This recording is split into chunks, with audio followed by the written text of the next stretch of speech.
I now have the great privilege of introducing our keynote speaker this afternoon, one of the most inspirational leaders of our time, Niaz Dorry.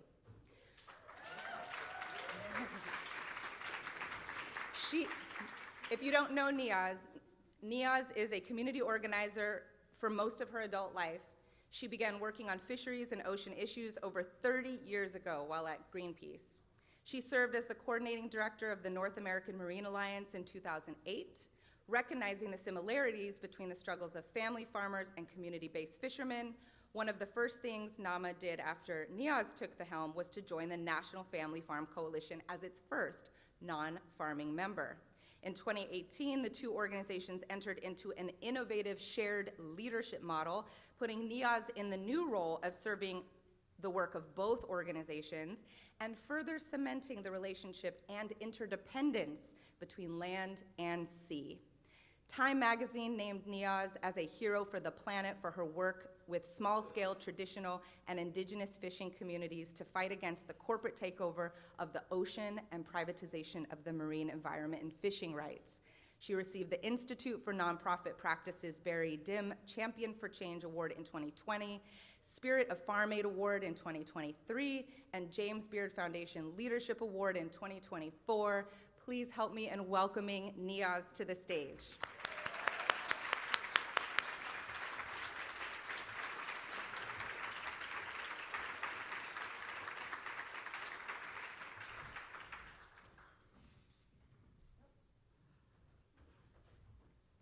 Good afternoon. It's nice to be with all of you. Thank you, Claire, for the kind introduction. And I want to start by thanking the Muskogee people whose land we're on, and my friend Marcus Briggs-Cloud. I don't know if he's in the audience here at the moment. And of course, the Galagichi Nation and my friend Quinquet, who's here in the audience as well. Thank you for your grace. And I have a tendency to cry real fast, so just ignore me. It's a pleasure to be here, particularly knowing who was here earlier, Ms. Sharad and Charlotte and Kolu and a lot of other folks who I consider sort of my mentors and people I look up to.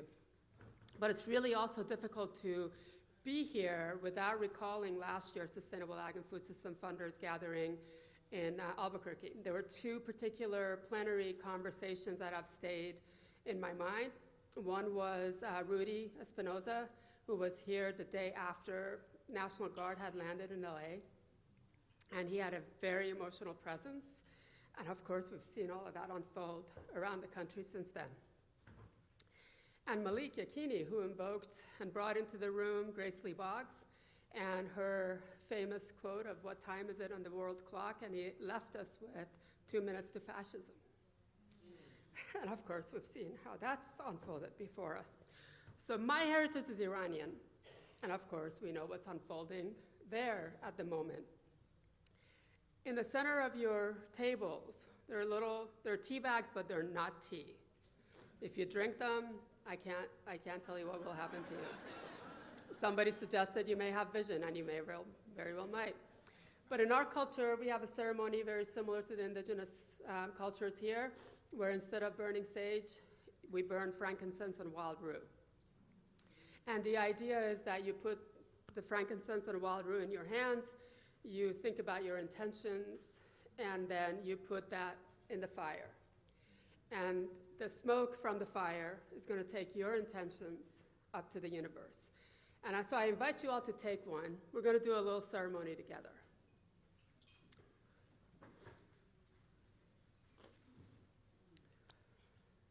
Just think about what your intentions are. And I can't imagine that a room this full of good intentions, our collective intentions, won't carry up into the universe. We can't light a fire in here, nor do we want to. But I invite you to pretend like you have a fire in the middle of the table.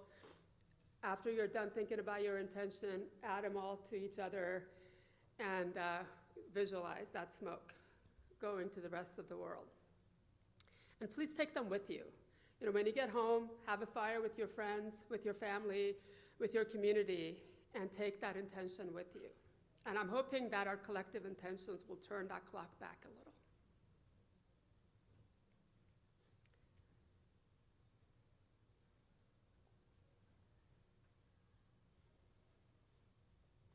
Thank you for indulging me. As Claire mentioned, I've been working on fisheries for half of my life. I'm in my 60s now, so it's for 30 some odd years. And when I have a clicker. Is this my clicker? All right, I have a clicker. There we go. But I don't know how to work it. Does it go this way? Oh, there we go. When I first started to work on fisheries issues, or when I was asked to work on fisheries issues, I really couldn't understand what it had to do with anything as a community organizer that I was doing before. What does it have to do with equity? What does it have to do with fairness? What does it have to do with justice? And then I started to read a lot more about it and saw some of the signs, both literally and figuratively, the signs that fishermen were holding up and the signs that were kind of speaking to me as I was learning more about fisheries. And I realized that that fight wasn't that different than the fight of the community I was helping organize to fight a toxic waste incinerator, or a pulp and paper mill, or a factory farm, or fill in the blank. And so once I understood that, I began to dig a little deeper. And I began to recognize some patterns. Whoops, how do we go back? Well, we're going forward. That's okay. What was that? That's okay, we're good. I began to see some patterns, some false narratives that were being shared. And those false narratives included we have to consolidate, we have to privatize, we have to industrialize, because there were too many boats catching too few fish. And we've all heard that before. In agriculture, we heard there are too many farms working inefficiently, we need to consolidate them. And what did that do for us? That was at the beginning of what we now know as the Blue Revolution, and it introduced to us some neoliberal strategies. Consolidation, privatization, industrialization at the expense of the farms and our food system. At the beginning, when I heard about this, I saw this cartoon. I started working in fisheries in '94, and this cartoon came out late in '94, and it was in a fishing community newspaper, and they were already predicting what might happen if you consolidate and privatize the fishing sector. You're going to get rid of the little boats while the big boats are waiting on the horizon to industrialize the fishery. And in fact, that's what we've seen in the past 30 years since some of these neoliberal policies have been introduced. The concept that we learned about in agriculture was the Green Revolution. That's what brought us all the problems that we're in this room trying to solve. And some of the players involved are some of the familiar names that we've all struggled with. And what are some of the ways that my little slides that are supposed to go on top of each other are not working? So the animation is not working, so we're just gonna pretend like it did. So what we showed before that, when we got to this, was a lot of the images of the Green Revolution. The increased use of pesticides, land erosion, animals kept in captivity, and for what? For feeding the global economies of scale and not our communities, for what I call unidentified food objects. And now what we're seeing is what they're calling themselves the Blue Revolution, introduced to us by the same group of people, the blue economy, blue foods, the Blue Revolution. And it has the similar images that we're not going to be able to see because my little thing isn't working. But the images here are also of factory fish farming, factory scale fishing operations, high density of animal capture, and this is a salmon farm and keeping animals in captivity much like we do on land. This is the Blue Revolution they're talking about. Privatizing fishing rights, privatizing the ocean commons for aquaculture, whether that's finfish like salmon or cod, or even kelp farming or oyster farming on an industrial scale. We're talking scale. There are three things that are, from our perspective, is really important when it comes to these issues. One is, what's the scale of operation, and is it pushing the boundaries of that marine ecosystem that it's trying to operate within? The second is, who owns it? Is it owned by the community, or is it owned by multinational corporations that Claire was just talking about, that have already dominated the rest of our food system? And the third is, for what? Is it to feed the global economies of scale, or is it to feed our communities? Right now, our food system and our fishing system isn't that apart from this formula, which is it's built to first feed the global economies of scale. I like to think of our food system as a series of concentric circles. We grow, we catch, we raise in order to feed first our communities, and then out there, from there and further out, not from a xenophobic standpoint, that we don't want to feed the rest of the world, but what we do know is that the rest of the world could feed itself, whether through land food or seafood, before their rights to their land, their seeds, their fishing rights were taken away. So we can do this, we can have a food system, and we can feed everybody and feed our communities in that smaller circle first, and have something left for the global system if that community is struggling, not the other way around. That's the seafood system we envision. These are some, I'm gonna just run some slides by you because this blue revolution world has captured a lot of imaginations, including probably some of you who are in this room. No disrespect, I know that it's hard to discern sometimes between false solutions and real solutions, tomorrow's problems or real solutions to tomorrow. The UN, the World Bank, OECD, they've all bought in to some extent. We're even seeing some adaptation of the blue economy and the blue foods by local and regional governments, and even venture capitals are really the leaders of this so-called movement.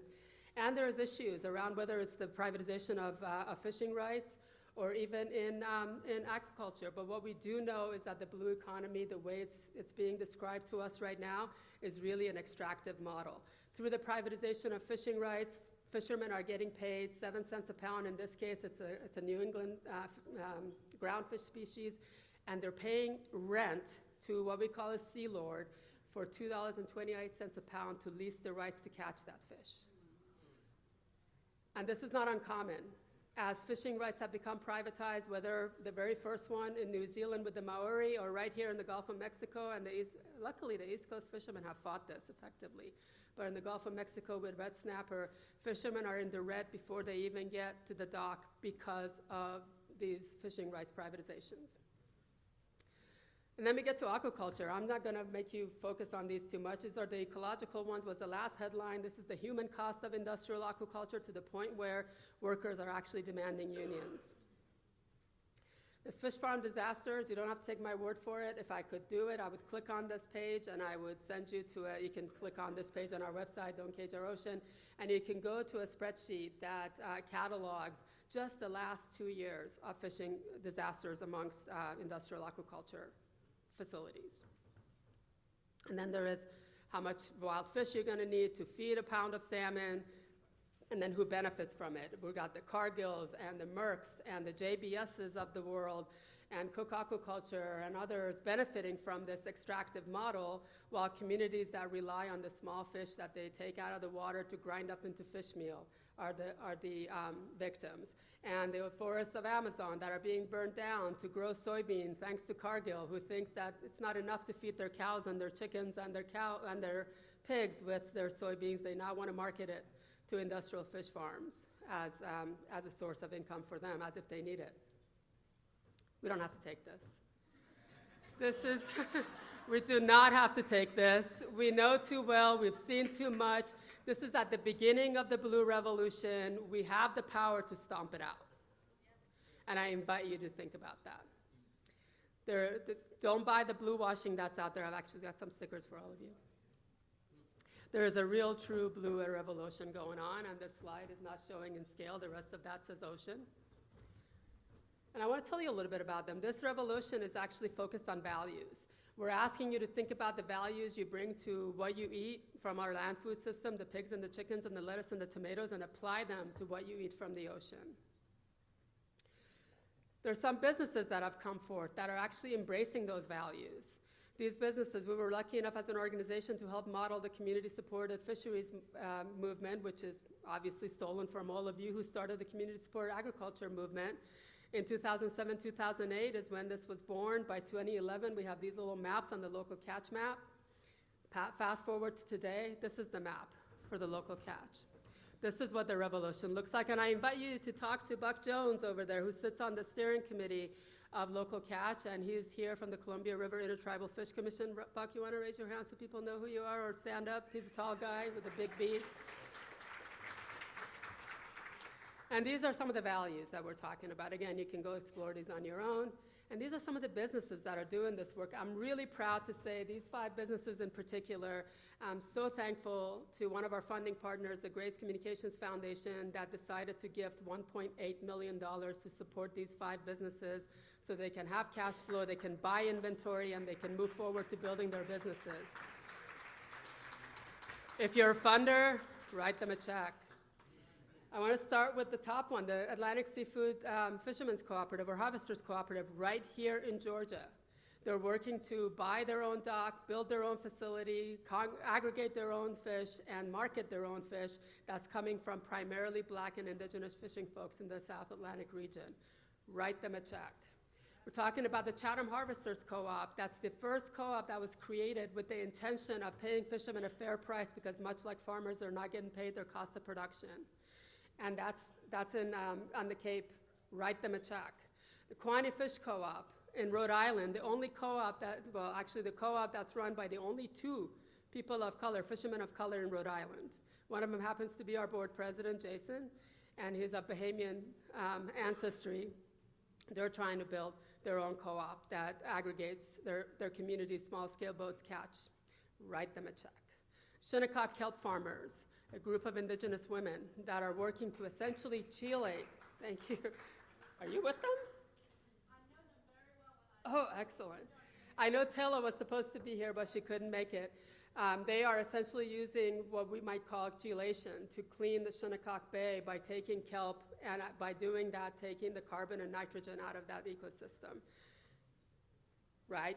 Those revolutionary matriarchs, a check. Then we got the Kobe Fisheries out of Pelican, Alaska, that after the industrial fish sector decided to pull up stake and move out because they could, they decided to step up and support their communities by creating a processing plant and fill that gap that was left by the factory fish operations. Write them a check.